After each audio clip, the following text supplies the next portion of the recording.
And this is where I think handheld gaming works really well in the modern era. Even though we have so many things to do, we also have tons of gaps of time. Hello and welcome to another NihongoGamer video. Super excited because my Steam Deck finally came in so I can actually try out all the various games that I wanted to try out on the Steam Deck. And specifically, I wanted to find games that work really well for this form factor because like a Nintendo Switch, you can take it anywhere, but unlike a Nintendo Switch, you can play a much larger range of games, particularly the ones from your Steam library. And although I love fighting games and I want to try out as many as I can, today's game is Valkyrie Drive Bikuni, which involves fighting, but is not technically a fighting game per se. Now, like I say, one of the main reasons I'm trying this game is because I'm focused not only on the games that I would love to play on Steam in general, PC games that I'm just interested in, but I wanted to go through specifically games that I, one, think will work well on the Steam Deck, two, I can find cheaply and usually on sale at things like the Steam sale,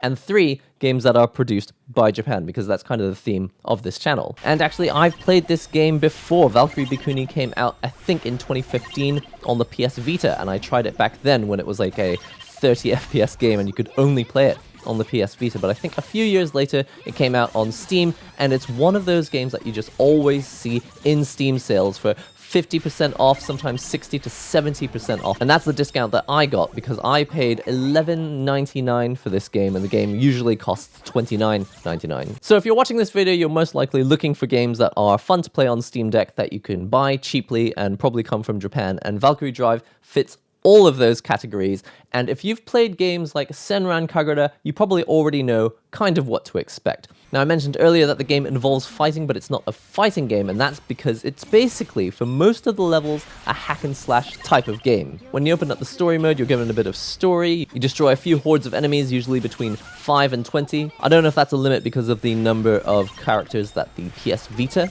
could handle, but since this is a port of the PS Vita game, it's basically the same experience with the same number of enemies and the same design. It's not like they've made any dramatic remake changes, like adding hundreds of enemies appearing at the same time. So the enemies appear, you destroy them, and then at the end of the level, there's a boss character. From what I've experienced so far, you just fight these bosses one-on-one, and then when you've defeated them, you move on to the next story mission. In that regard, it is more or less the same as Senran Kagura. You're given a bit of story, you fight some enemies, you fight the boss, you move on. But that's not to say the games are exactly the same. Although the combat feels very similar, there are stylistic differences, the graphics look a little different. Valkyrie Drive definitely has a softer look than Senran Kagura, which is especially because of the way that they do the outlines on the characters. But before I go into too much detail about my impressions of playing Valkyrie Drive on the Steam Deck handheld, let's just start at the beginning by talking about booting the game up to start with. Now, when you look at Valkyrie Drive on Steam, either in the store or in the library after you've already purchased it, you'll see that there's a little question mark next to it. And so I was kind of worried that it wasn't going to work. But fortunately, it works without a hitch. There are absolutely no problems booting the game. I didn't even need to use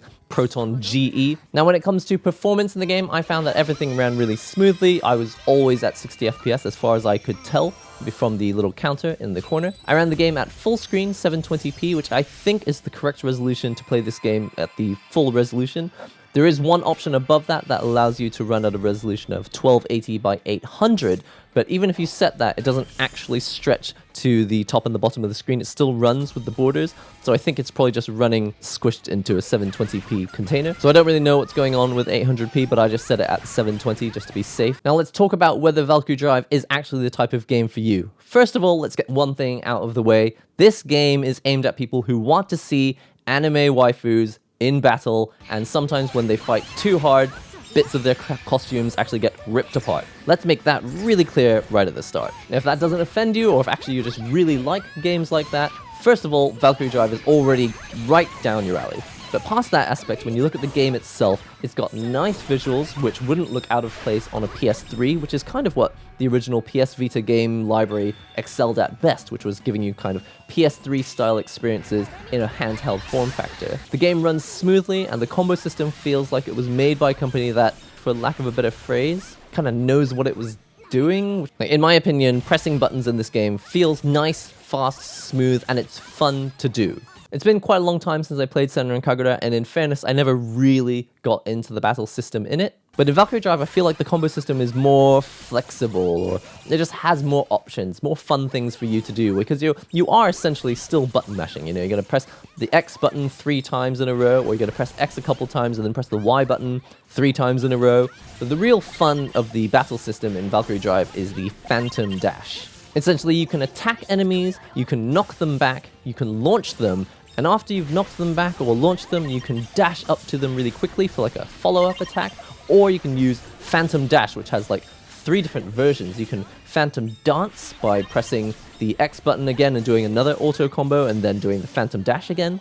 Or you can Phantom Dash and do a Phantom Blast, which is like a combination of the blowback move and the Phantom Dash. Or you can Phantom Dash and then press the launcher button and go into a Phantom Strike. It feels like it's not that crucial which one of these Phantom Dashes you're using, and so in that regard, it's not that rewarding to learn the battle system super in-depth, because you're rarely in a life or death situation where if you'd used Phantom Blast instead of Phantom Dance, then maybe you would have survived the level and not died. But if you're just playing this game for 5 minutes while the pasta is boiling, then it's really nice to have a button mashing style of game that kind of gives you the impression that you're being creative. Part of what I really like about the battle system in Valkyrie Drive is the multiplier.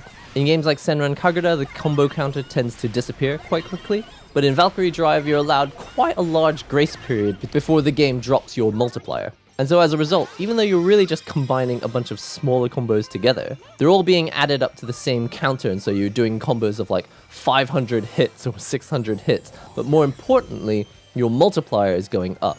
And so your character's attack is actually getting stronger and stronger just the longer you keep that combo going. And I say combo as long as you keep the multiplier intact. So by doing combos, you're increasing your multiplier, but also by getting stronger through the story mode and getting your characters ranked up, you actually activate first drive, second drive, and third drive, and that gives you like a multiplier of 150 or a multiplier of 200, and eventually it's just much easier to get to a multiplier of 300 and just keep it there and just do tons of damage the whole time.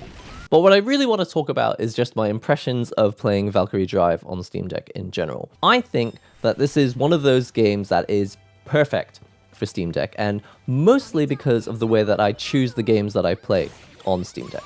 I've kind of talked about this in previous videos before the Steam Deck came out, but when I'm playing at my computer, there's a certain kind of game that I want to play. Games that involve a mouse and keyboard, games that involve like more power that need to be run with higher frame rates or with bigger screens, or games that require me to hold a big heavy arcade stick on my lap while I'm playing them. Those games are completely different to the ones that I would choose to play on my Nintendo Switch, which is my go-to handheld, or at least it was until my Steam Deck arrived. And so what happens is that I have a ton of great games that I think would work really well on a handheld system like Switch or the Steam Deck, but when I'm at my computer, which is the machine that runs Steam, I just default to playing fighting games, games that require more power to run at high graphical settings. Valkyrie Drive is just built to be on a handheld. Remember, it was originally a PlayStation Vita game, and Senran Kagura, I can't even remember what system the original one was on, but I think it was maybe a 3DS game. But the general formula for games like Valkyrie Drive or Senran Kagura are,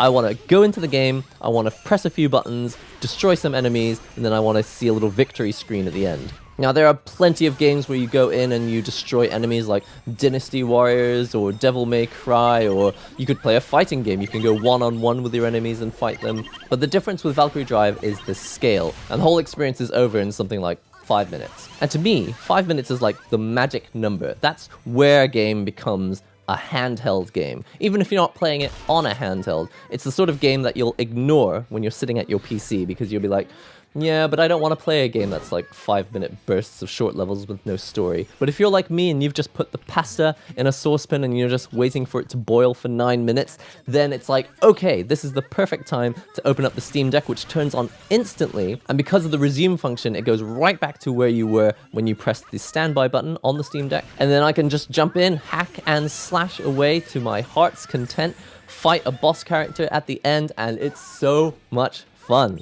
Not because it's a deep story, not because it's super graphically beautiful, not because the combo system is even very in-depth at all, but because it ticks all the boxes as a handheld arcade experience. And this is where I think handheld gaming works really well in the modern era. You don't always have to be commuting to work. You don't always have to be waiting for a bus somewhere. You don't always have to be waiting in the dentist's office. You could just be at home and finding pockets of time because you're always busy, right? You're on your social media, you're writing an essay, you're hanging out with your family, you're talking with friends on Discord. But the thing is, even though we have so many things to do, we also have tons of gaps of time that we don't have enough time to spend on a larger format of game. I do have some criticisms when it comes to Valkyrie Drive. The first one is that it uses something called the Liberator and X-Star system. You choose your main character and a sub-character, and the sub-character powers up your main character. But in the week or so that I've been playing, the main character you choose, which is the Liberator, that makes a huge difference because the combos look different, the gameplay is quite different, the way that you aim at the characters or fight from far away or close up, that's quite different. But the sub-character, which is known as the X-Star, it doesn't seem to make any difference who you choose. When you transform the X-Star into a weapon, as far as I can tell, it doesn't matter which X-Star you choose, the main character is always powered up in exactly the same way. The second thing I'm also not really keen on is the boss battles. When you get to the boss battle, it's essentially an arena fighter. Now, I'm sure there's plenty of you that like arena fighters, but they're not really for me because even though you're in a 3D space, you've got one character and another, they're locked onto each other, and so they're always facing each other. So technically, even though you're in 3D spaces, the 3D space in this game isn't very interesting. It's usually just a box. It's 3D, but it's like, why is this 3D? Shouldn't we just be playing a 2D fighting game right now? But maybe I'm just biased because I like 2D fighting games, because they're great. And the last criticism I have is just that the levels aren't particularly interesting, and so I don't know really how much replay value this has. To me, it feels a bit like booting up a puzzle game. You know, you never really get tired of Tetris, which brings me all the way back to my initial point, which is that I was interested in this game because it was cheap. One of those games that you usually find on a Steam sale.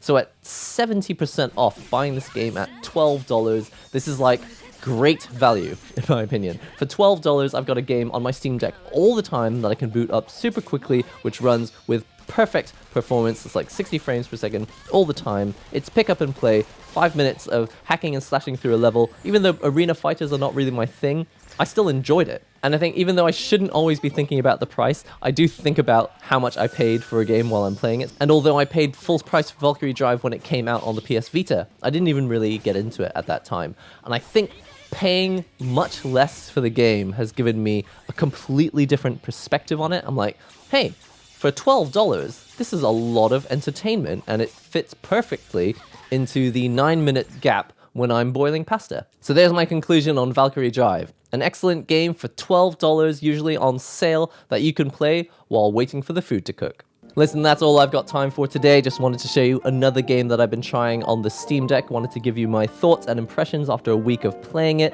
And also just want to introduce people to a bunch of games that you may be able to find on sale on Steam, but not sure if you should really dip your toes into them. It's not really a full-on review because I haven't even completed the game. I basically just played it for a week and I had a brilliant time playing it. But for me, the goal really is to just find those experiences that are hiding on Steam at good price points, which really make the Steam Deck shine, which makes you really think, I'm so glad that I have this handheld. Not just so I can play desktop class AAA games, also on a handheld in a sort of lower resolution. It's like, that is very impressive, but generally speaking, that's not what I want to do. I bought a handheld because I want to play games that are suited to a handheld experience, and I think Valkyrie Drive is definitely one of them. If you enjoyed this video and you want to see more Steam Deck content, I'll be posting more in the future. Of course, you can check out my other Steam Deck videos in the playlist. You can catch me streaming games on twitch.tv/NihongoGamer. Follow me on Twitter. You can join us on the NihongoGamer Discord if you want to hang out with other people